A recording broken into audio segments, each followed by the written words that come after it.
Hola, vamos a hacer ya el problema número 6, el último problema, en el que tenemos unas placas con una superficie de 600 centímetros cuadrados, hay que saber pasar a metros cuadrados, una distancia de separación de 4 milímetros, hay que saber pasarlo a metros, y una cierta diferencia de potencial de 100 voltios, que luego se desconecta y le metemos un dieléctrico. Bueno, da igual, ahora mismo da igual. Pero sí que voy a aprovechar para este problema, si estáis atentos, aprovechar para explicaros un concepto que luego os va a ser útil para problemas que vendrán más adelante, ¿de acuerdo? Primero os pide calcular el campo entre las placas. Bueno, esto lo sabéis, ¿vale? Vuestro campo, que le voy a decir epsilon sub 0, es... epsilon, perdón, le voy a decir E sub 0 es sigma partido de epsilon sub 0. ¿De acuerdo? Le pongo un sub 0 al campo porque al final no hay dieléctrico todavía. ¿De acuerdo? Mi diferencia de potencial es el campo por D. Y esto le voy a llamar sigma partido de epsilon sub 0 por D. Y mi sigma no es otra cosa que la carga dividido por mi área, ¿no? A. Súper. Y esto va muy bien porque ahora cuando calculo la capacidad, ¿vale? Como carga partido diferencia de potencial, pues esto es carga partido Q de A epsilon sub 0, la carga no juega nada y esto es A epsilon sub 0 partido por D. ¿Vale? Esto es la capacidad de dos placas planas y paralelas. Insisto, solo depende de la geometría y de si dentro tenemos dieléctrico o no. En este caso, de momento no tenemos, con lo cual pues, aparece en epsilon sub 0. Bien, esto era una parte fácil.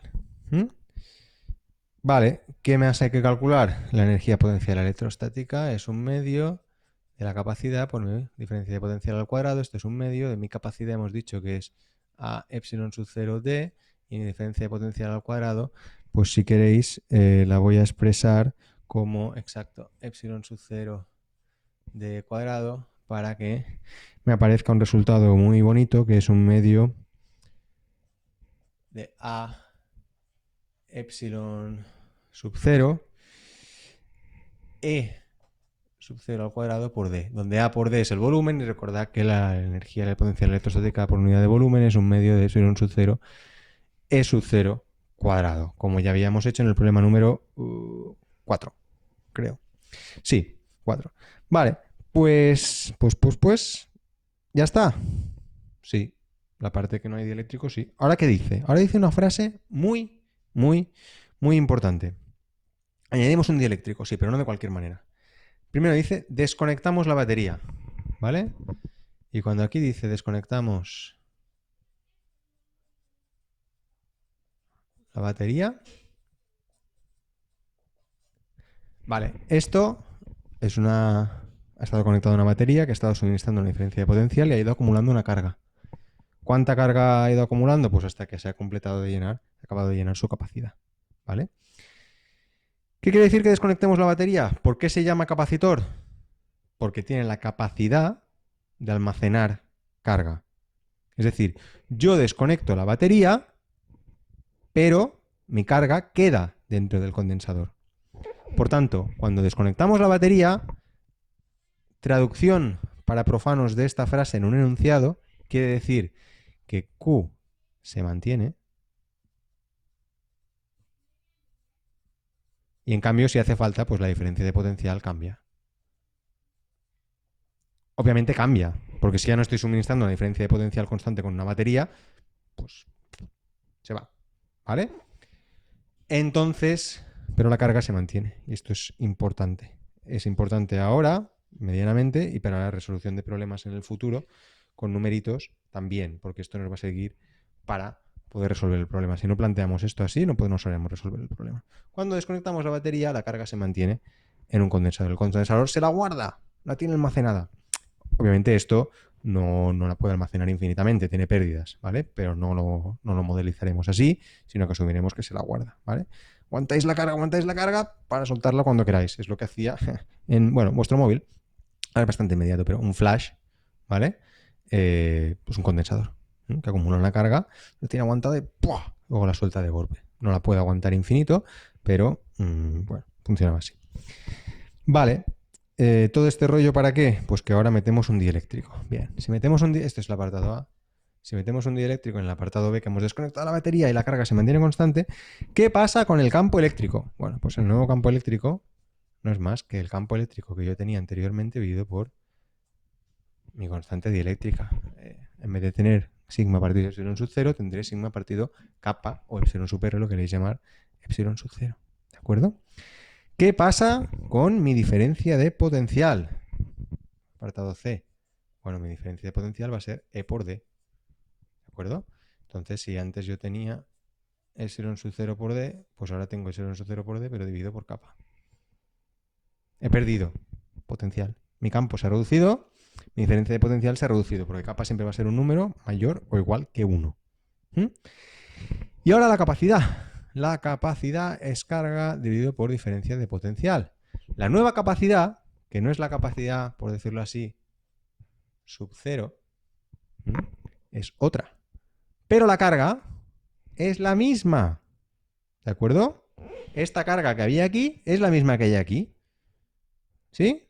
O sea que cuando decimos que desconectamos la batería, la Q se mantiene, no es nueva. Pero el potencial ha cambiado. Aquí no tengo que poner V sub 0, que es lo que en cierta manera había aquí. ¿Vale? Sino aquí tengo mi nuevo diferencia de potencial. ¿Aquí podía decir que había una Q sub 0 y aquí otra Q? Sí. Pero lo que me dice esta condición es que la carga es la misma.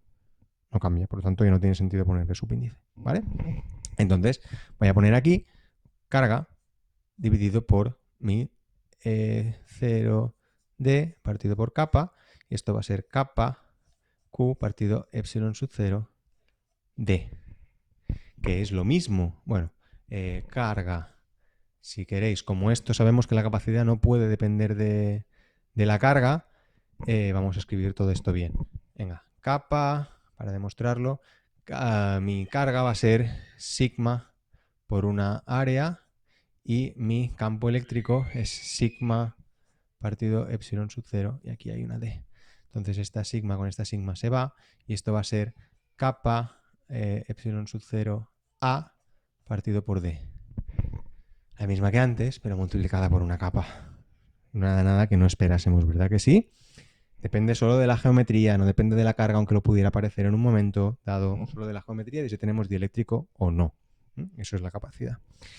Y luego, mi energía potencial electrostática, apartado D, es U es igual a 1/2 mi capacidad por diferencia de potencial al cuadrado, por ejemplo, y esto va a ser nada más y nada menos que 1/2 de kappa epsilon sub 0 A dividido por D, diferencia de potencial, va a ser mi campo sub 0 al cuadrado, D cuadrado, partido por kappa al cuadrado.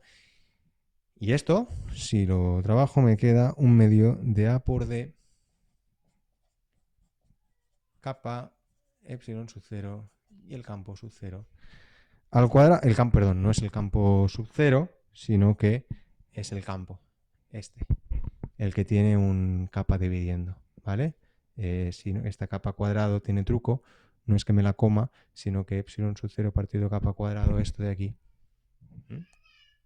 por si alguien no lo ve inmediatamente, es E cuadrado, ¿vale? Y así es más fácil llegar hasta aquí con esta capa de aquí, que es esta de aquí. Y esto también se parece mucho a A por D es el volumen, energía por unidad de volumen, es lo que esperábamos. Lo que pasa que con el nuevo campo, este no es el campo que no tiene dieléctrico, sino que es el nuevo, el que está reducido por el efecto del dieléctrico. Con esto y un bizcocho, nos vemos. Ahora os daré más material para seguir los siguientes problemas y espero que estéis todos bien. Venga.